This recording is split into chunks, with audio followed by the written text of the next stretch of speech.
Let's get into it. Sold Not For Sale podcast. Coach Colin here. We got Joe Rogan kind of confronting Mike Baker about USAID and its ties to a certain agency that Mike may or may not be affiliated with. Now, the reason that he's confronting him is because Joe Rogan just had a conversation with Mike Benz. Mike Benz broke down everything about USAID. For some reason, Mike Baker is defending USAID. I think I know why, and I think we all know why when it comes to Mike Baker.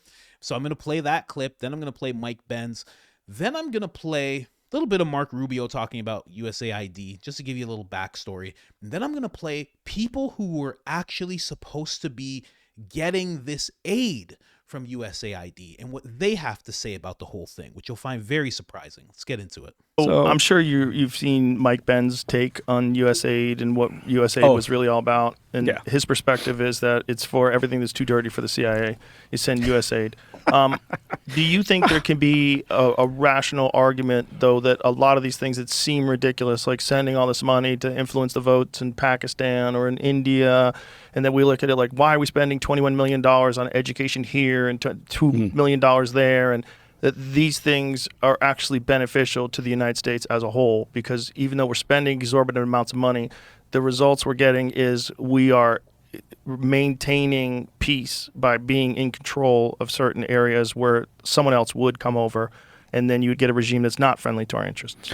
Yeah. Look, I mean, USAID traditionally, like they were set up, during the Kennedy administration as an independent organization, right? Because at the time, I think that the thinking was, and they're not the only one that's set up as an independent agency, but at the time, the thinking was we don't want it to be seen as like the U.S. administration is picking and choosing and driving sort of where the money's going, which again is kind of a strange way of doing things, right? It's coming from the U.S. government, right? So people aren't going to parse words or discern somehow that, okay, well, it's an independent agency, so I guess it's not really what the administration wants, it's what the USAID wants. So, is it, were dollars going into programs that the idea was, can we turn this country around? Can we change? Is it who's in charge? Is it Lumumba? Is it Sukarno? Is it, God, pick any number of folks during that period of time and create a government that's more friendly to our interests?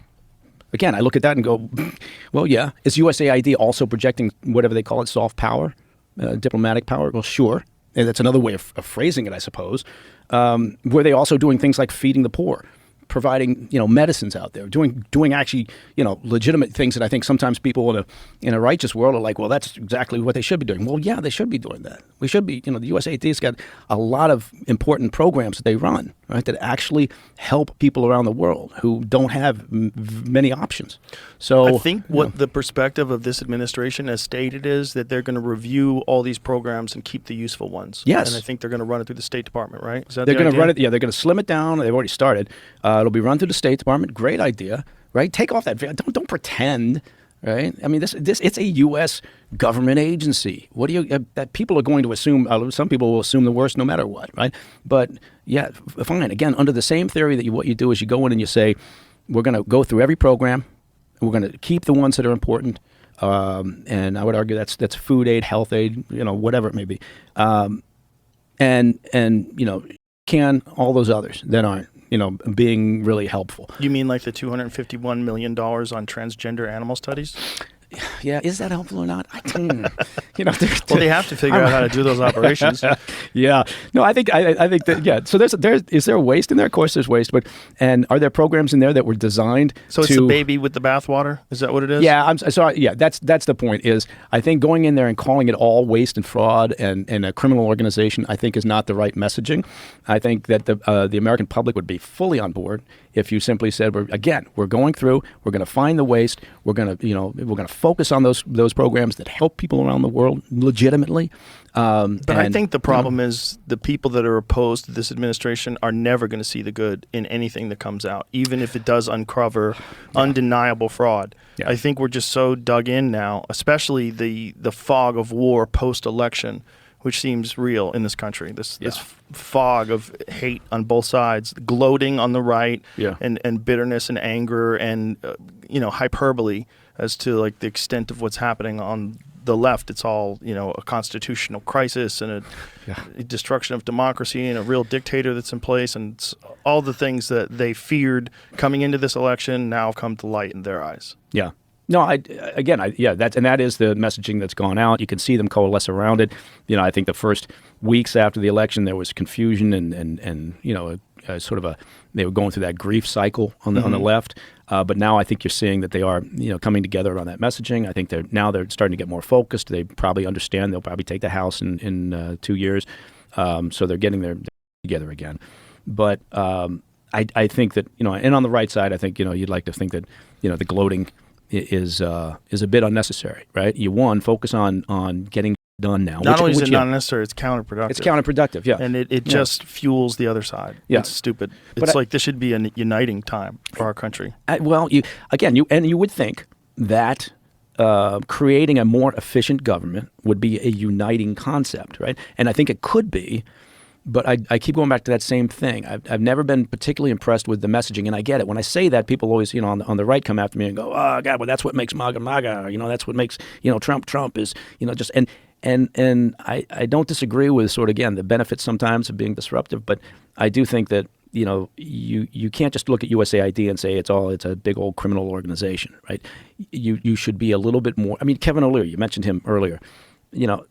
For all of that talk, I guarantee you, if he had a large company, he wouldn't just can everything right off the bat. I know maybe that's his implication, but I think he's talking about failing companies. Failing companies. When you take over a failing company that's filled with bloat and waste, you cut more out than even you think is necessary, and then you figure out what you need. But he would go through. There would be a thoughtful initial review phase in a corporate environment. I think I would argue that even he would do that. He's not just going to pull the pin and throw it in the room and say, okay, now let's see what we actually need. Well, isn't what this administration has done is putting a pause on everything? And then they're doing an audit of things and then a review. But that's not the way it comes across because the media is not, like you said, they're not going to give them a break, right? So even if they said that that's what we're doing and here's how we're doing it, here are the people on the transition team. I mean, who are the people on Elon's DOGE team, right? I mean, can you name half a dozen of them? Big balls. Big balls. Well, okay. All right, fair enough. There's big balls. There's the kid who deciphered those scrolls from Pompeii using AI. Yeah. Genius. I mean, it's very interesting because the approach is essentially he's mimicking the approach that Elon used at Twitter. Mm-hmm. Just you're saying, okay, I'm going to cut out 90% of this and see how it works. Yeah. I just think that, and again, you got to go after the waste, the fraud. Is there bloat? Of course there's bloat in the government. So your perspective is that, of course there's waste, of course there's fraud, but if you don't understand international relations, if you don't understand this long tradition of supporting regimes that have our interests in mind, if we don't do that, someone else will. Mm-hmm. They'll gain control of these areas. This is just the reality of the world that we live in, and we should be influencing other countries. Yeah, that's said a lot better than I could say it. But yeah, that's what I'm saying on the international front. On the domestic front, I'm just saying, go through all these organizations, right?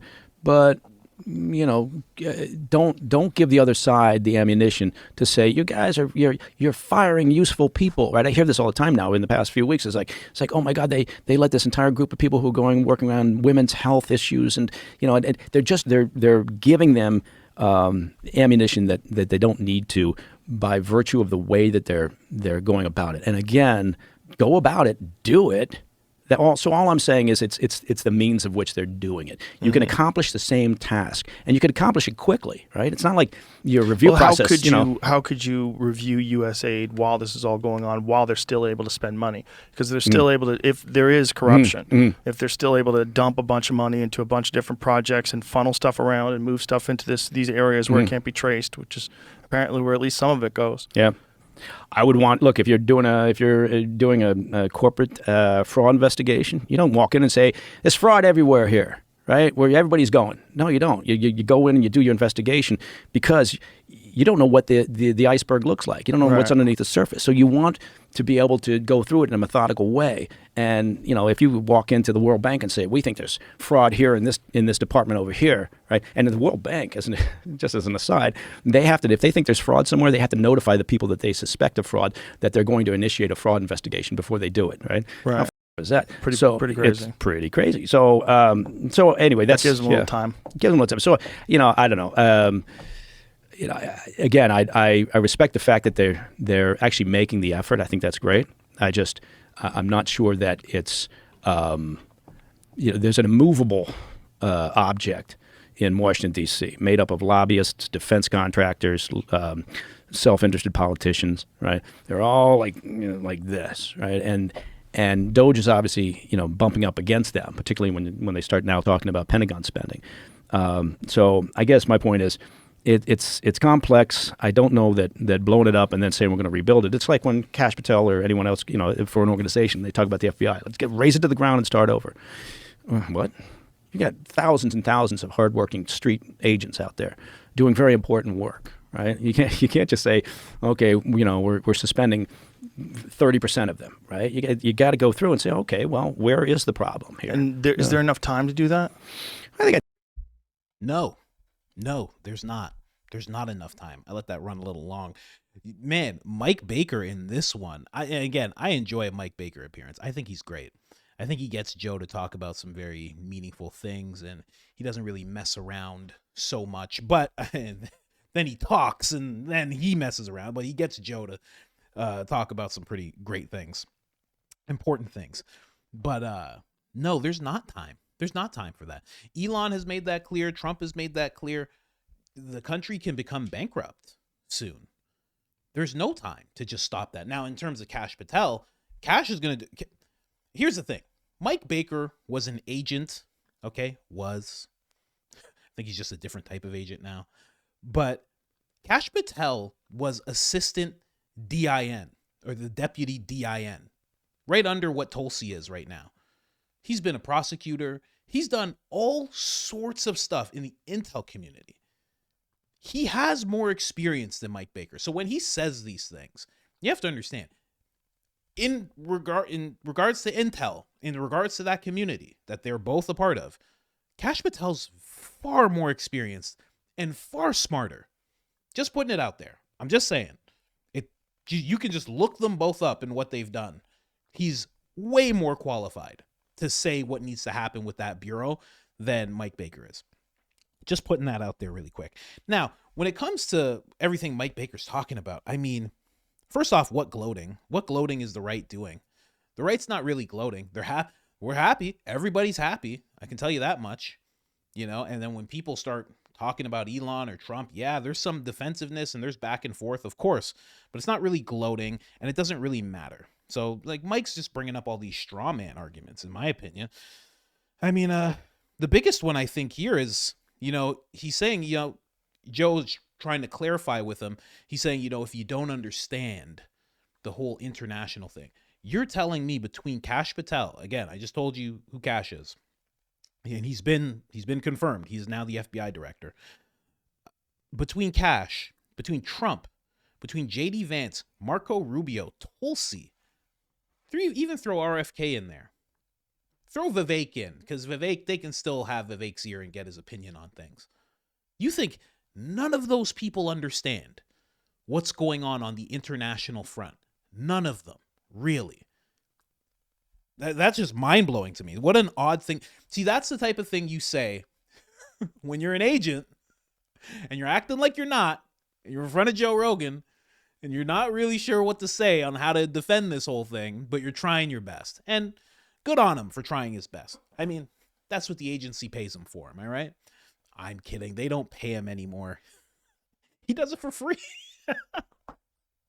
He loves the deep state so much. He does this stuff for free now. No payment needed. Just tell me my talking points when I get on Rogan. That's all I need. Very funny stuff. But yeah, to think Trump, all of these people who are involved in the administration don't understand what's going on when it comes to USAID, and that they don't understand what relationships could be wrecked or not wrecked when it comes to the aid, quote unquote, the money that's going out. And then also, I would say there's no time for slow and thoughtful. That was something he also said. It should be slow and thoughtful. Don't shut the place down. There's no time for that. They went there, and immediately the heads of the organization were like, you have to put us on leave. We're not giving you access. So they're like, okay, we'll put you on leave and we'll just deal with the head of the organization. And then that person's like, if you're doing this, I'm resigning. And then there was employees who were like, we took down all our pride flags and anything that was incriminating. What? I'm not making that up. That's a real thing. I played in at least one of the videos on both channels. Sorry, they blur. I make 20 videos a week. But there was no time for that. You had to shut it down. You had to bar these people from their emails so they don't delete anything, so you have a perfect paper trail to at least kind of follow what's been going on in the whole organization and what their attitude has been. So there's no time for slow and thoughtful. So he's wrong there as well. Again, he's in the agency. Am I in the agency? Because for some reason, I'm able to just answer all these nonsensical things he was saying. Also, the stories about the firings, he's like, oh, there's some good people that got fired, blah, blah, blah. That might be true sometimes, but most of what you're hearing in regards to the news, I'm not going to say it's false, but the people who are getting fired are not as good as what the left-wing media is making them out to be. I could definitely say that. And then the way World Bank deals with fraud, this is the U.S. government. They can't deal with it the same way that World Bank does.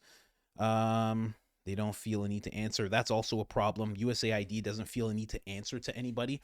And that's going to become clear. The why of that is going to become clear as soon as I start playing all these clips that I have. Let's jump over here really quick. Guys, sorry to interrupt the video. You know I don't like to do that, but I just had to let you know that there is another channel that I have. Okay, we have 255 videos, and this is where we break away from the Joe Rogan content. We are covering breaking news. We are covering just things that are going on, culture war stuff, woke nonsense, all sorts of stuff like that. So for those of you who have been asking, hey, what's with the big focus on Joe Rogan? Here it is. This is where we break away from the Joe Rogan content. Coach Colin Media, link in the description. Let's get back to the video. Yeah, let's jump into Mike Benz. State Department, USAID, and the National Endowment for Democracy. Now USAID is, a very notorious. It's sort of a switch player. There's no aid in USAID, by the way. That's your brain is being tricked when you see the phrase USAID. It's not an aid organization. The aid in USAID stands for U.S. Agency for International Development. It is developing internationally around the world all of the institutions that the State Department needs to use. So when they are capacity building activist groups in a foreign country, that's because the State Department wants those activists there. Now, USAID, for the first time in its history, it was created in the early 1960s by JFK, 1961. It was created because you had all of this intelligence, statecraft, and military support and logistical aid that was tripping over itself, basically. The military would be funding, would be running aid to certain groups in the region. The State Department would be running aid to certain groups in the region. The intelligence community would, and there was no sort of central coordinator of those capacity building operations. So USAID, by the way, is a $50 billion budget. The entirety of the intelligence community is only $72 billion. So it is as more than the CIA and more than the State Department. Wow. And aid is basically USAID is effectively a switch player to assist the Pentagon with on the national security front, to assist the State Department on the national interest front, or to assist the intelligence community on a sort of clandestine operations front.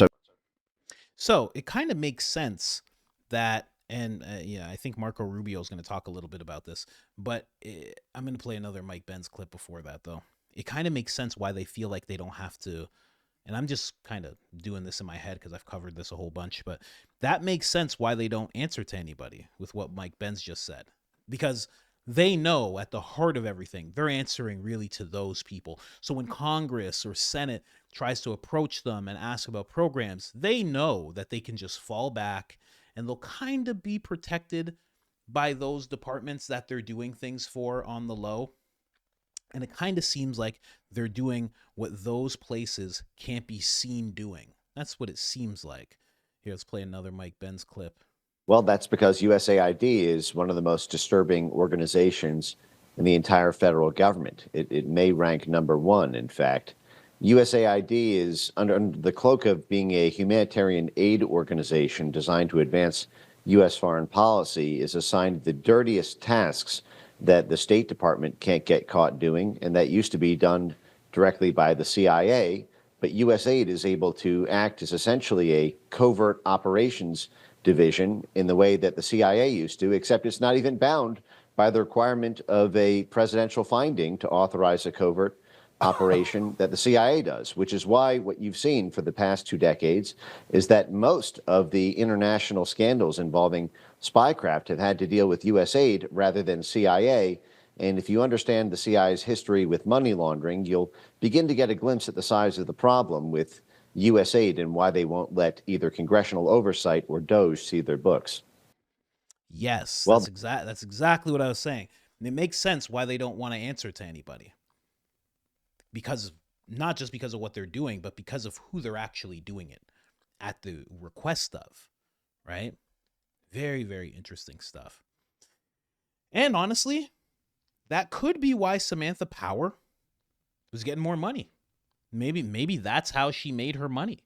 She had she was the head also. She had, what was it?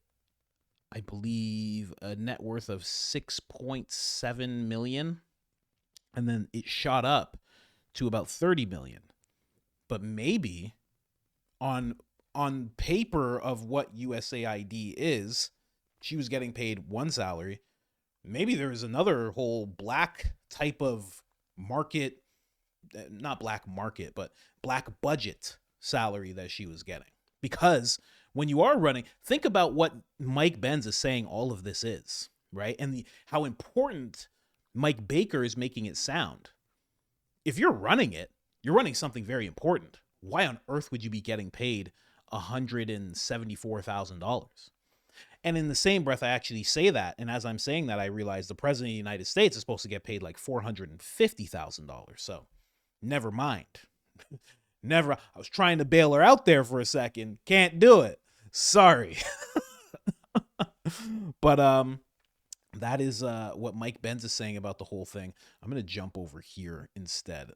Just Marco Rubio talking about it. Again, this makes it a lot clearer. And you know what I would love to see? You know what I'd love to see? Going back here for a second. I would love to see that guy. I would love to see that guy debating this guy. Wouldn't you love to see that? Mike Benz and Mike Baker sitting down in the JRE studio having it out about these topics. Because it's interesting.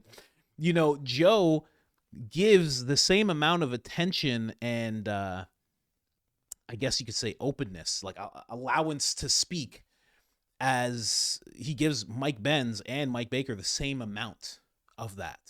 You know, Mike Baker really gets to expand on his ideas, which I say this because I think they're talking points that are given to him, perhaps.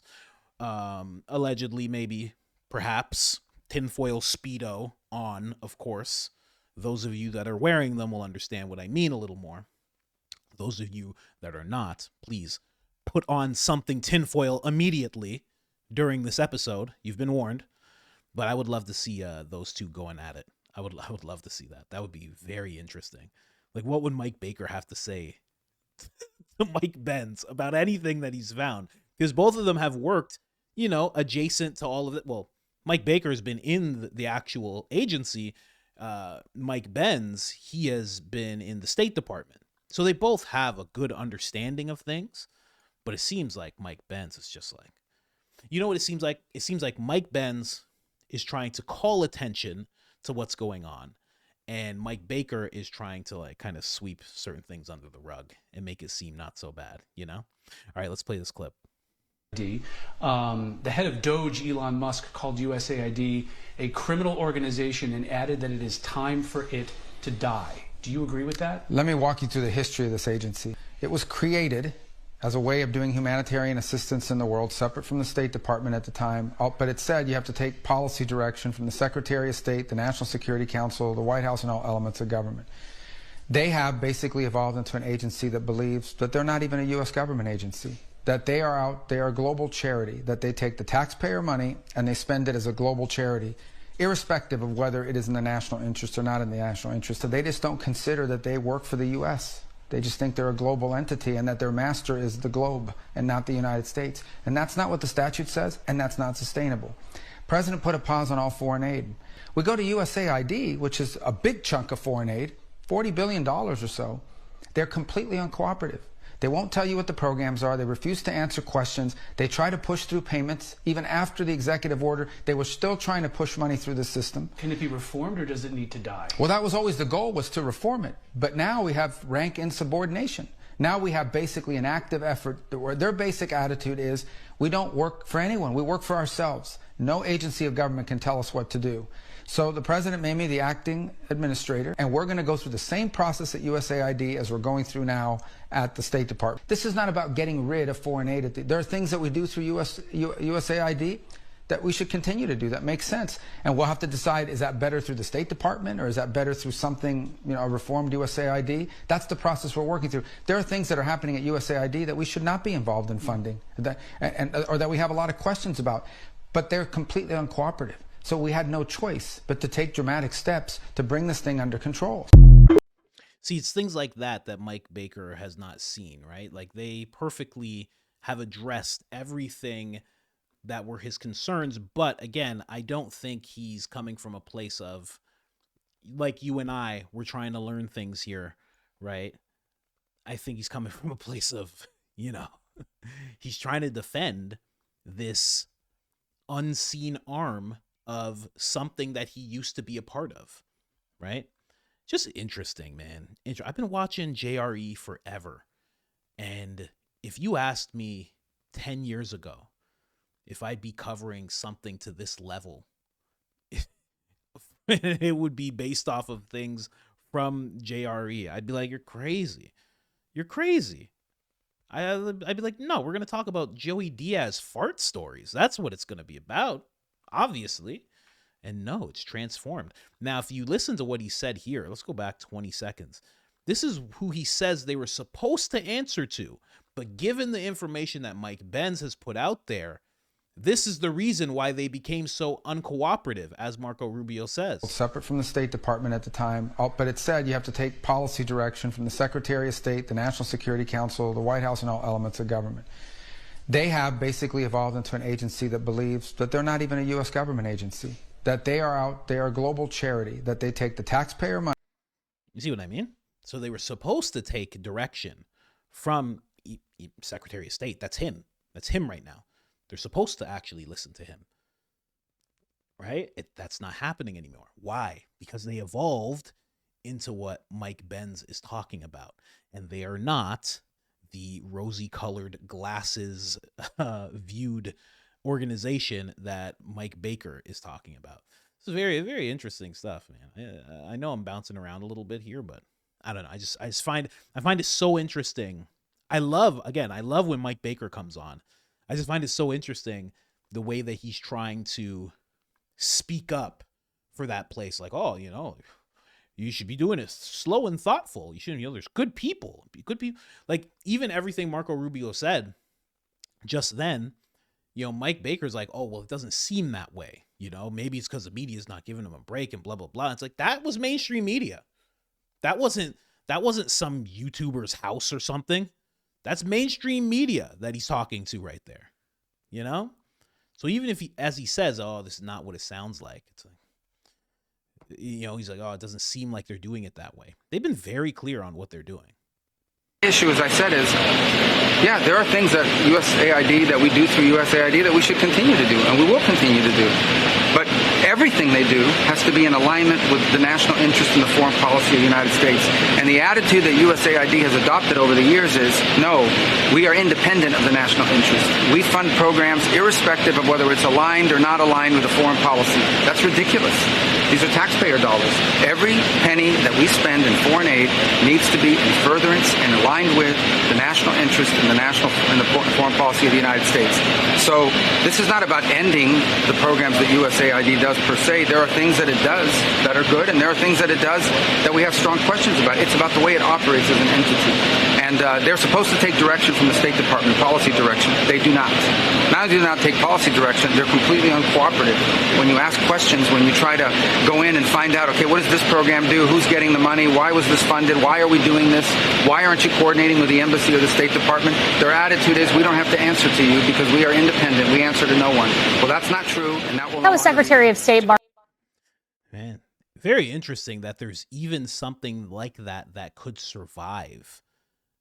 Just doing things that way. Not to mention, I mean, Senator Kennedy, and I'm sure, I forget which channel I talked about it on, but Senator Kennedy actually confronted some people from USAID, and he was talking about how they are illegally funded because they're supposed to take earnings from the Fed. The Fed hasn't been earning profits, so they're just taking whatever money that the Fed has available, and that is not the agreement that was set up. Again, another agreement that they just refuse to follow. Now, this is a very interesting clip, and this is where we get into the people who are actually receiving the aid.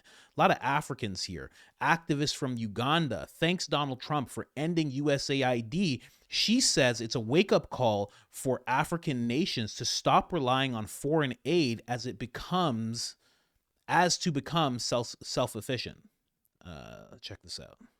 We have depended on USAID for over 60 years, and the moment the owners of the money say, let's take a 90-day pause that I audit where my money is going, suddenly the whole country goes into a frenzy. And this should be a moment of reflection for Uganda and the African continent in general. We have been asking for a very long time to be liberated from colonialism, neo-colonialism, and now that the opportunity presents itself, for some reason, we are complaining. Because let's get something straight.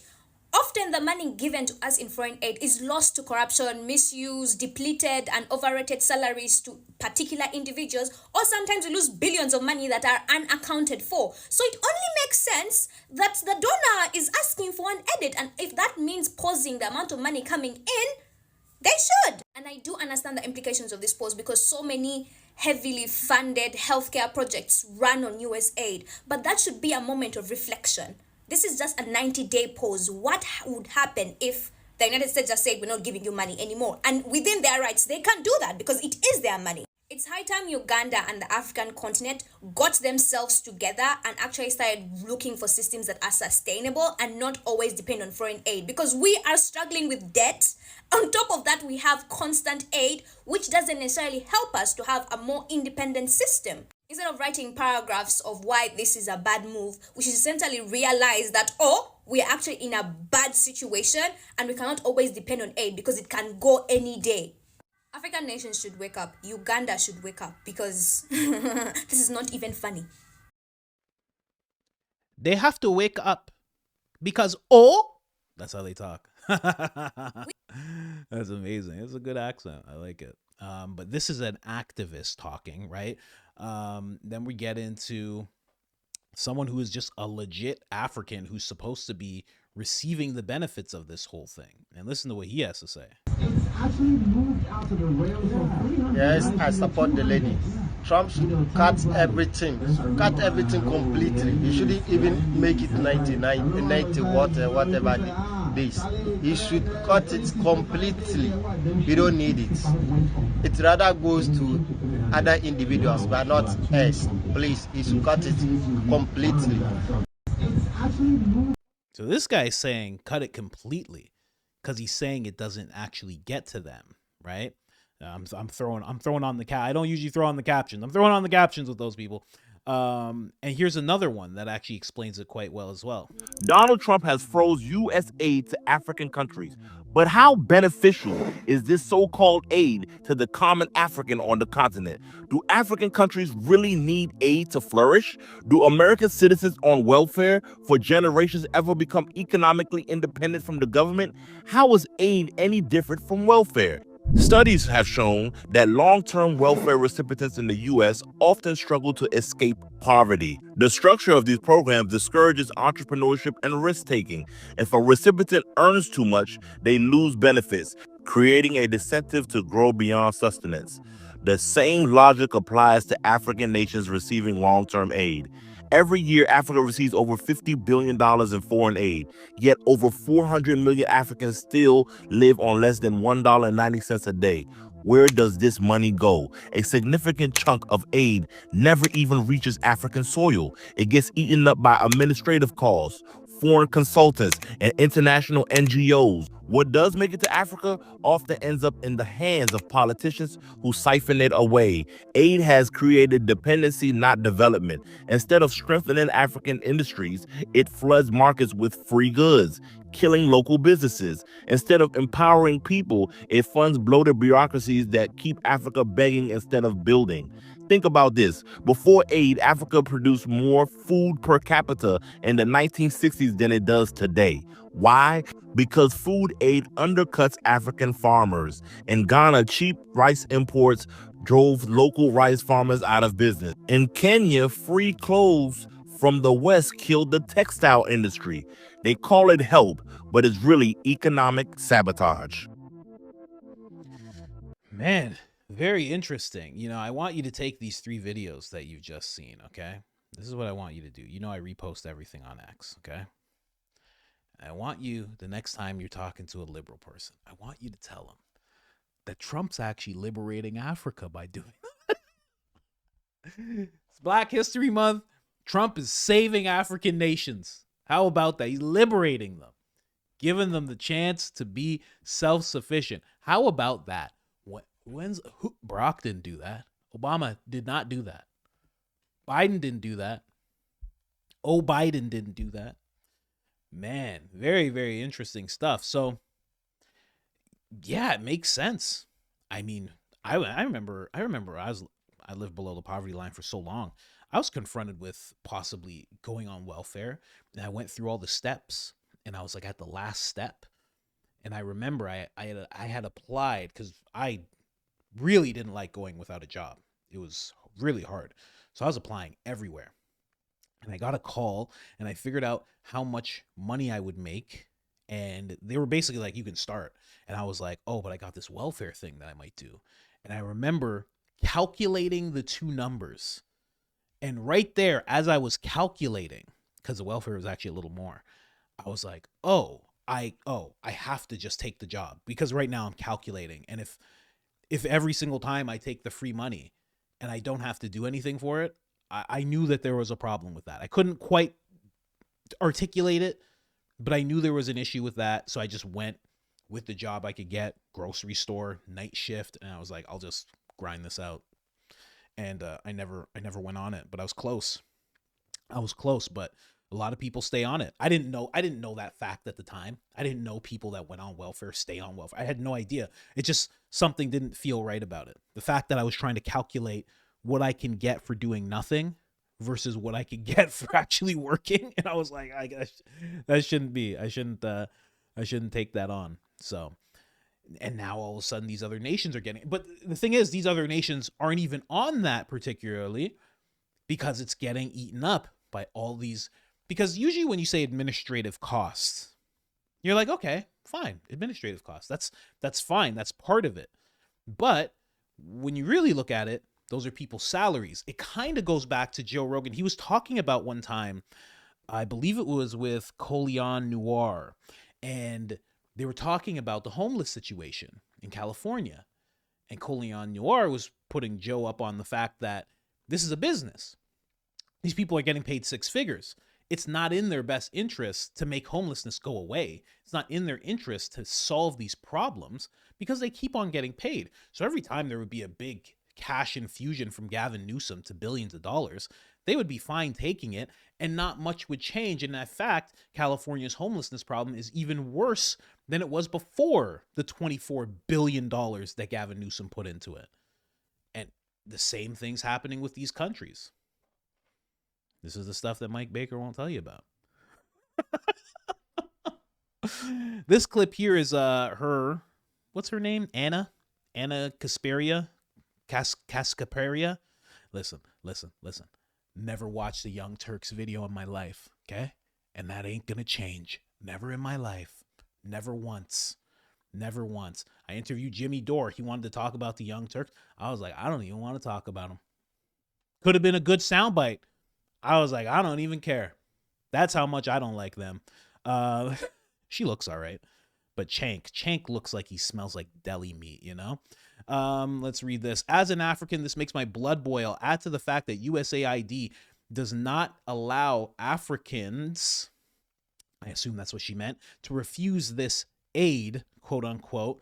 They cause regime change if we refuse. African politicians who steal the money are their allies. Through soft power, especially in African countries, which China through soft power, especially in African countries, which China is competing with us in, basically having influence on. I think that's something we need to be considerate of. I mean, the Chinese want to have access to minerals, natural resources, all sorts of things that the United States wants in Africa. And so when we cut down on programs that specifically help, individuals who are suffering from AIDS, HIV, things like that, malaria, well, we're basically destroying a relationship that's not just beneficial to the individuals we're helping in these countries, but also beneficial for the United States and our own economic interests. So I think that's a fair point. Through soft power. In actuality, it's not that much of a fair point. This is kind of the stuff that Mike Baker was trying to kind of articulate. And the people of Africa, the ones that we could at least get access to, are saying a very different story, which makes perfect sense. There was another video that I saw that I actually couldn't find again. I forgot what I typed in to actually find it during researching another video, but it was a school in Pakistan, I believe, that was funded by USAID. And that man, the teacher of it, he was showing the exact same problems. He was walking up to the school and he's like, this is just a latch. He's like, we don't even have the proper door, like nothing. He walked in, he was showing, he's like, this part of the roof caved in. He's like, we can't have classes here. He brought them to another room. He goes, see, the roof is coming off over here. He was basically showing, he's like, yeah, there's supposed to be aid coming, this USAID. He's like, but it's not making it to where it needs to make it to. He said there was supposed to be 20 schools built. He's like, there's only this one. That's it. Let me see if I can find that. Pakistan school USAID. Let me see if I can find this video. Oh, wow. How about that? I wasn't trying hard enough. Okay, found it. Let's go. Government primary school. Oh, started again.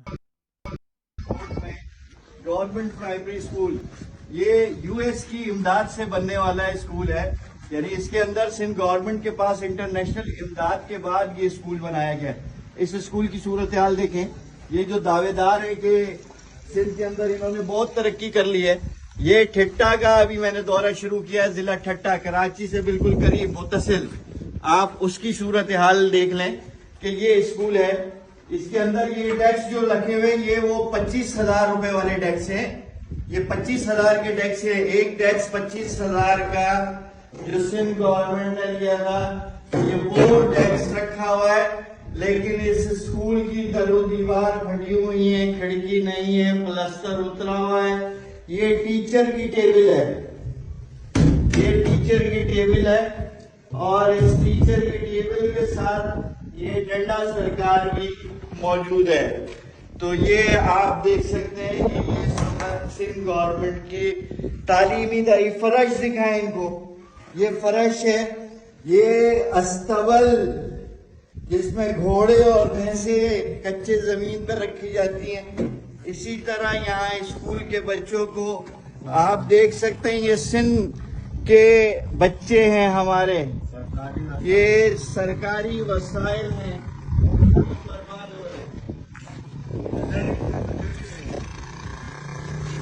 So as you can see, if you can't keep up with what's popping up on the screen, he's just talking about everything being wasted. He's saying, look at this. At this time, we are here opening this. Now, this is the part I told you about. He's like, they just use a wire. This is the lock of the government school. And let's see, this is a government. Let's see here. This is a government school. He's showing the roof. So basically, he's just showing, like, look at this. Like, none of this is proper. All right? The government that is coming are able over Karachi adjacent. Karachi, the situation within Thata, within the first district is currently, This is furniture. Here we can see that this is furniture. Show it, brother. One desk.